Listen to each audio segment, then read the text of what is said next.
Hey guys, welcome back to my channel. It's Pauline Michelle and it's about to go down. Hey guys, it's me, Pauline Michelle. I am back with another video for you talking about orientation.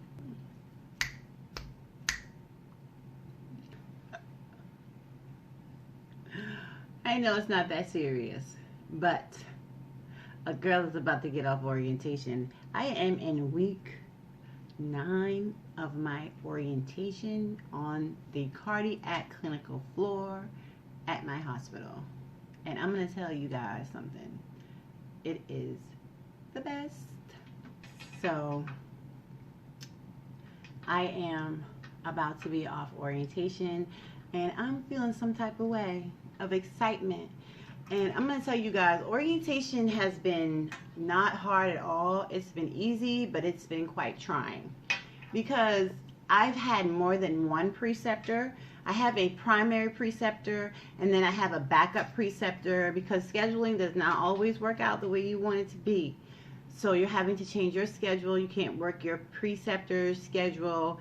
And my primary preceptor only works twice a week, so that intervenes. So yeah, but overall, the process and the whole way that my floor did my orientation is great. It's great. So orientation is a total of 10 weeks. We have 9 weeks of day shift and 1 week of night shift.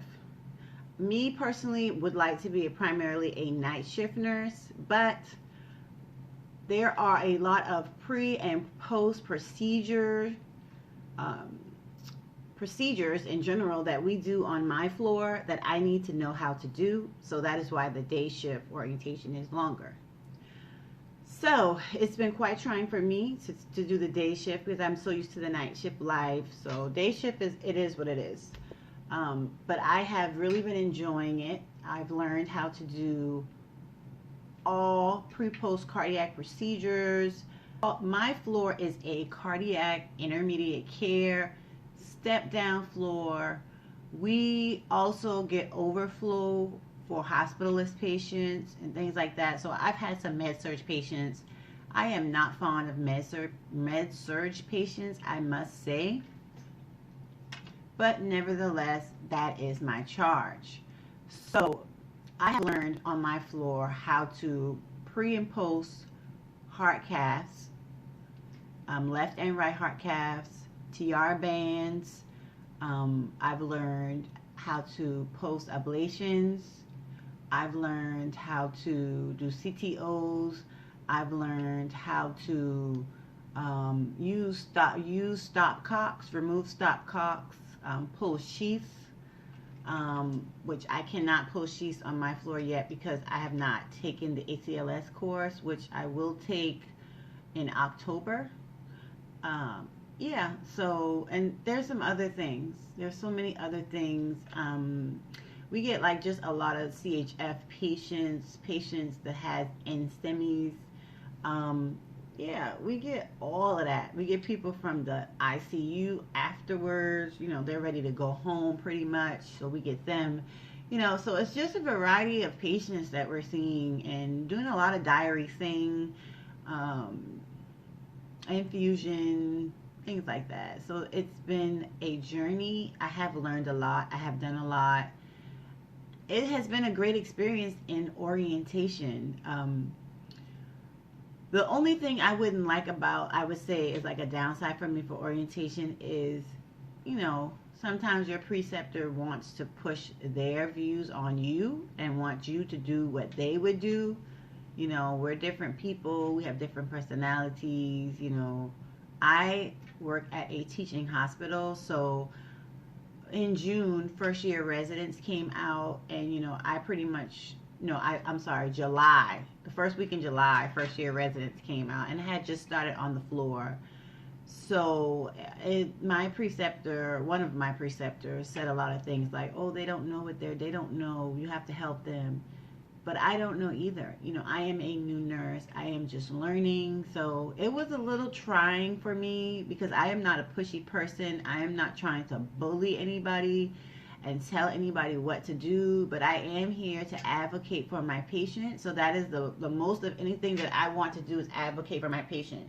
I do not want to make a new doctor, a first year resident, feel some type of way, like I know everything. I did not go to medical school and I do not know everything, you know.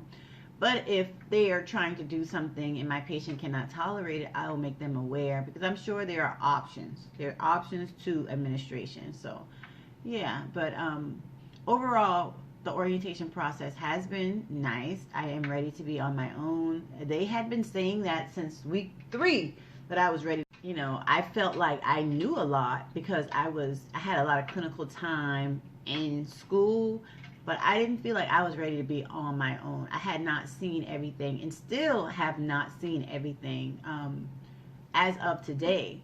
So, yeah, I'm just, I'm just here and I'm learning. I'm soaking everything in so that I can be the best cardiac tele nurse. I did have to take a EKG interpretation class, which means that I would look at a 6-second strip and be able to say what rhythm the patient was in. And I did successfully complete that class. I did get my certification, so that makes me happy that I can take that and say, look, I did complete this class. So I have that. I have created I have a portfolio, which I don't know. I think I might have mentioned that to you all in my interview process, that I had a portfolio. So that certificate is something that I'm going to add to that, portfolio, because I want to make sure that I keep up with everything. I am interested in travel nursing in the future, so I want to make sure I have all my certifications up to date and all in one place. All my achievements, all my accomplishments, everything in one place. So moving forward now, this is week 9 of orientation. I have 2 more night shifts. Next week will be a week of day shifts. And then the week after that, which is the 2nd week in September, I will be done. I will be done with orientation. I will be on my own. I will not have to, ask my preceptor or anything. I will not have to, answer to anyone outside of, do you need help? They're always open to helping on my floor, and that has been the best thing, to make you feel good. You're a new nurse. You want other people to be open to helping you. And a lot of people, they'll ask, are you okay? Do you have any questions? Do you need any help? That is helpful. But, I don't need any help. No, I don't have any questions right now. But I may have questions in the future. So I'm appreciative for those that are willing to take that time and know that they're available for me, and I appreciate that. A few things that I would take away from orientation moving forward would be to just manage my time properly, pay close attention to my patient, know that if there's any issue with the patient, any problem, discomfort, first thing, get a set of vitals, no matter what. And just assess the patient verbally and physically. They may say they can do something, but physically they may not. So you have to assess them. You have to look at them and you have to understand what's happening with the patient. You have to see what's going on with them. I've learned that from my preceptors, and it's been a ride, and I am super excited. I cannot wait to be on my own. And this has been a wonderful journey. I feel that I picked the right floor. And, this floor is the floor that's for me. It is for the time being right now, as I learn and get this foundation of cardiac nursing down. So I think I covered everything that I wanted to cover. If you guys have any specific questions about working on a cardiac floor, my interview process, orientation process, what else? Anything else you could think of, if you have any more questions, let me know. I'm here to help you. Like I said before, in every one of my videos, I am here to help you. I am just pouring all of my information out to you. I've been through these things, and I mean, I could say when I first started in my orientation, I was like, oh, this is easy, because in clinical, I did all those things. Sorry. I did the majority of the things that I'm doing on the hospital floor. I've already done them in clinical. I did have a few clinicals in this hospital. That's one point that my school allowed us to choose our clinical site. So if you have a particular hospital that you want to work at and your school allows you to choose your clinical site, choose that hospital more, so you can get acclimated to the computer system. You can get acclimated to how they function, the AccuDose, the Pyxis, where things are located, how they do things. You will already be acclimated to those things, so the transition to work will be so much easier for you. That was one of the pluses for me. And the fact that I went and got a tech job at the hospital that I wanted to work. Now I was already an employee. So I already had employee access, employee codes. All of that makes a difference in the hiring process. Does it stop you if you don't have that? No, it's not going to stop you. I'm sure it won't, but it is a plus. It's less work. I feel like management looks at the less amount of orientation time needed, the better. So just consider that as you go forward in your nursing career.